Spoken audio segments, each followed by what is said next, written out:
Roy Rene, an Australian, an entertainer, a comedian. There are currently many Australian comedians who can make people smile, laugh, and be entertained. So what's so different about Roy Rene?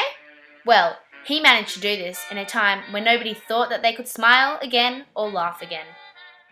So now let's go back in time and see how he did it. Harry van der Sluis, later known as Roy Rene, was an Australian comedian born on the 15th of February 1891 at Hindley Street in Adelaide. He tried many other things before finding what he really wanted to do, become a comedian. From an early age he showed talent, winning singing competitions. His family did not support his love for performing, and as it was in the middle of the Depression, it made his dreams even harder to achieve. And like most kids, he had to leave school early to help support his family. During the Depression, people were always occupied with the constant struggle to stay alive, find money, and have enough food on the table. These families had very little hope and no future. Although Roy was not able to make all of these things better, he was able to do something very little Australians could do. He entertained, and best of all, he managed to make Australians laugh in a time nobody thought they could. He had many jobs in his teenage years before finding his career as a comedian. After many jobs in the theatre of Melbourne, he decided he wanted to be more successful. Thus he moved to Sydney in 1910 to work at Brennan's National Amphitheatre. It was here where he changed his name, Roy Rene, with Rene being chosen from a famous French clown. He had many achievements, including making Australians laugh, which made it easier to get through the Great Depression. In 1916, he paired up with Nat Phillips in the comedy duo Stiffy and Moe. This act made them one of the most famous, successful comedy acts in Australia. In the 1940s, Rene turned to radio. His radio show McCackey Mansions, which aired from 1947 and featured Rene as the character Moe McCackey, earned him a huge following.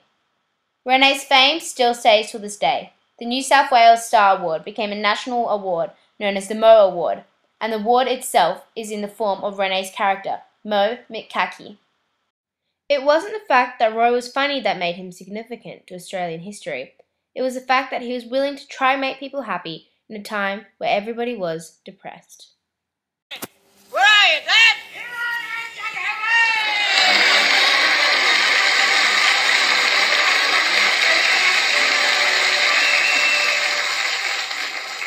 Hey, Dad, I'm doing my homework. Tell me, are trousers singular or plural? Well, Harry, that's a very ambiguous question. Yeah, but what's the answer? Are trousers singular or plural? Well, trousers are singular at the top, but plural at the bottom. Harry, have you seen my umbrella? I admire his courage, as it would have been difficult stepping out there and trying to do something when even your own family thought it was impossible, let alone most of Australia. Most people wouldn't have even been bothered to try, but Roy was determined and fearless. He didn't care if other people put him down. He only cared if he was making at least some people smile. He didn't go to America for his career, even though he was offered many times, because he thought that it was humour only Australians could relate to, and he made it his goal to make those Australians' life a little bit more upbeat in such an awful time. Most people in Australia found his comedy relatable and humorous, and it took their mind off all else that was wrong at the time. Some people, though, found it racist, offensive, and vile, along with Roy's personality. This didn't stop Roy, though, from wanting to make a difference in people's lives. It was his perseverance and good attitude that makes his contribution to Australian history so significant. He did something that many others wouldn't dare to do.